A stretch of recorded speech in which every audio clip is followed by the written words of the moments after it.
here we have an instrument from John Broadwood and Co., which is dated 1819, and we know that that is the date, matches up with the serial number over there. I probably got the camera in the wrong place. But this is the same model, Broadwood, that was given to Beethoven. It has a few unique features. One is that it has 3 pedals, so there's standard key shift, and then we've got treble and bass sustain. So here's bass sustain.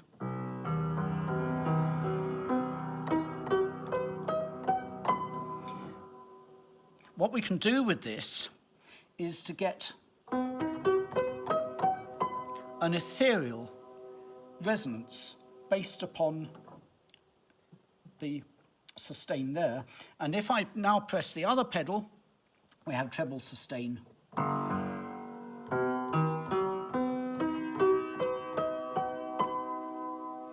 And Beethoven actually wrote for these effects within his music, and we had a concert the other day of the Diabelli variations. The other thing it does, which is really magic, it's nothing to do with tuning, but it's just really fun, is that there's a little lever here, and this is in the position for 3 strings, 2 strings, and if I lift that lever, it allows full travel for 1 string.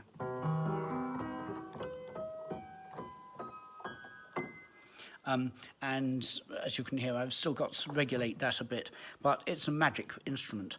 Now, when we play, and the tuning pins on this aren't circular.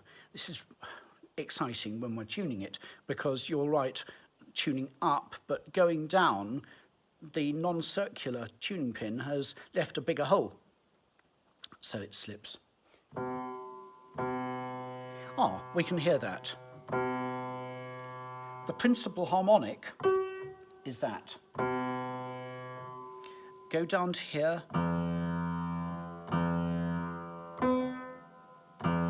Middle C is the principal harmonic. There's none of the hey. There's none there. And the cross-strung instruments changed that, so that the 5th harmonic became prevalent in the cross-strung instruments of good quality. So there's, where's that?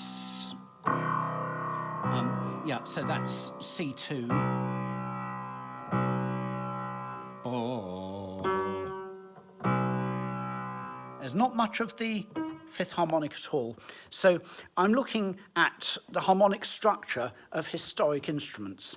Let's have a look at a couple of the other instruments.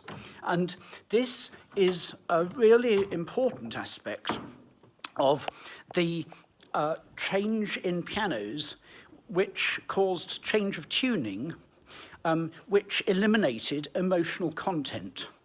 And so we'll have just to look at a couple of other instruments.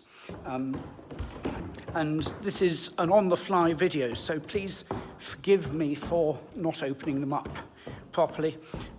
This is a Broadwood concert iron grand of 1859, gold-plated inside, mercuric plating, and here. Now, this is tonally deficient, which is why, of course, Steinway, Bechstein, all of the cross-strung instruments really won the day because they sound so much more amazing. So when we play here, we can hear that. We don't hear that. Oh. We don't hear the 5th harmonic. By the time we get down there, we get a bit more of it down here. Oh. There's none of the 5th harmonic. So the traditional instruments were very much 3rd harmonic based. We've got another instrument which is a Viennese instrument of 1854, made by Emerich Betsy. And this instrument is fascinating. It's straight strung, Viennese, 1854, lovely sound. Leather hammers, Viennese action. Now, I haven't tuned this for about 3 years since we last did a concert with it. It was not bad for 3 years. However, bo, there's no bo, there's no bo, there's none of that. Let's go down. Bo, there's no slightly there in that bottom octave. So these instruments all have this characteristic of the third harmonic being prevalent. And this works with the sort of tunings that I do. Now, when we come to emotional content, this becomes very important. And I'm going to play you a piece by Mendelssohn in a minute. On our way, we've got a Broadwood baby grand, cross-strung, and by the time we come here, bo, but there's an element of that in it. Bo. That's quite strong. And as soon as we come to the cross-strung instruments, the fifth harmonic becomes apparent. Now, what happens is that the fifth harmonic grated with the equal temperament major third and made the instrument glisten. Now, when we change the tuning to be based upon third harmonic tuning rather than fifth harmonic tuning, the instrument still can glisten. And Steinway artists adore what I'm doing with the Steinway. And here we have I'm sorry, for my domestic instruments and concerts, we have a Bechstein here, so apologies.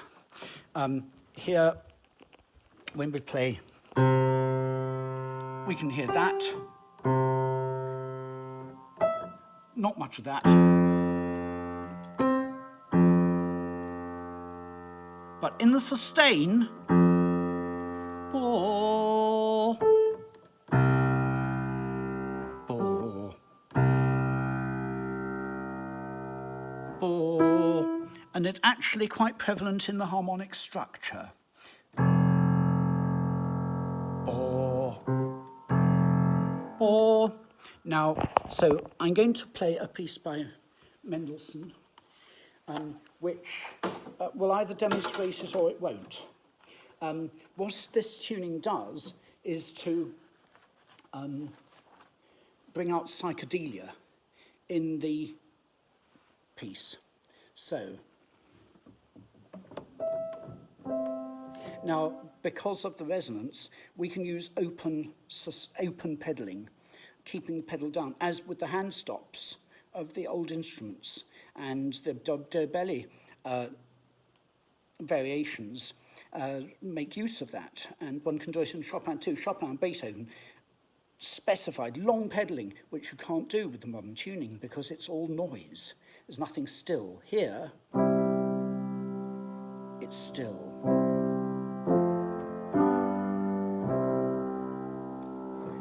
We can create tension, which is relaxed.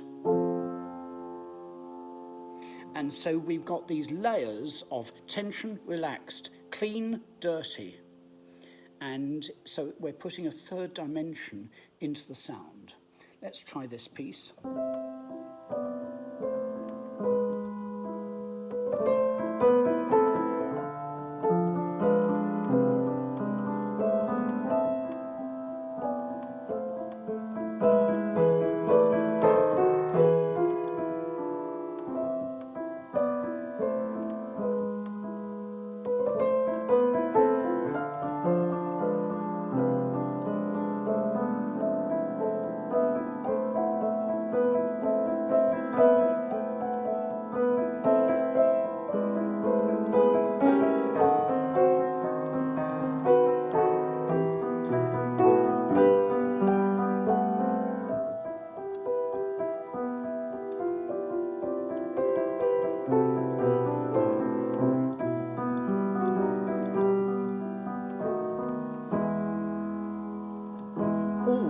Does that chord wake you up?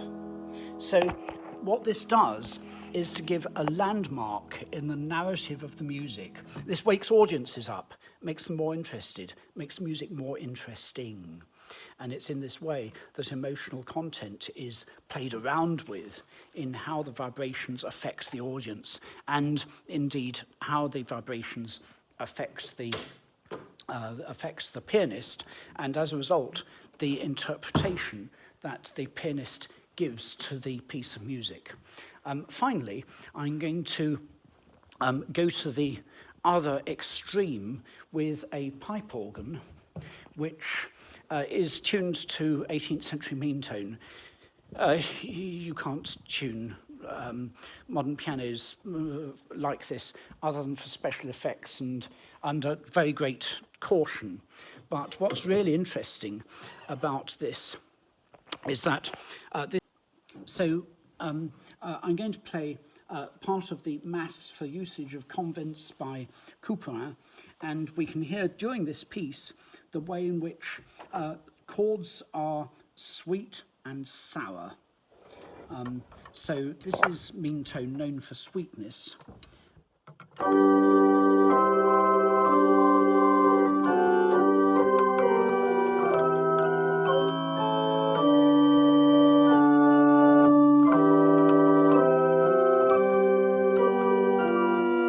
How's that for sour?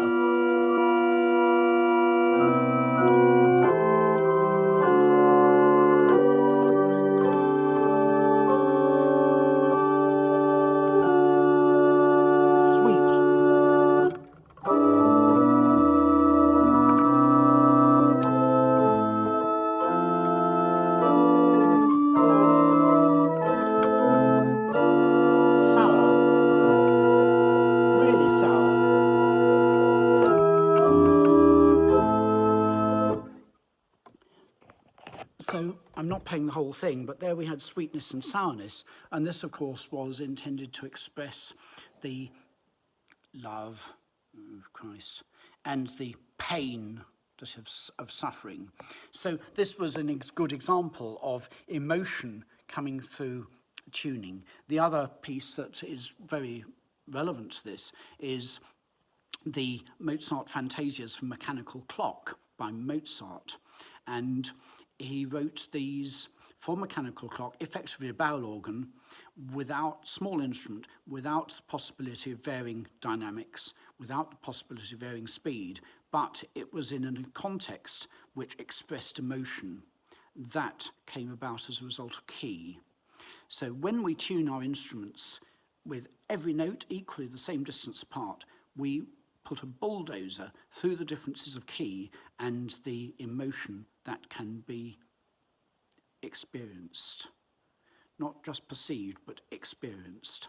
And so this is why I advocate the unequal tuning, and it works so beautifully on the Steinway. I even had an email today from somebody who plays their Steinway, who I tune, which I tune, and he said, "Oh, it's so wonderful." So I'm hoping that this might be of inspiration.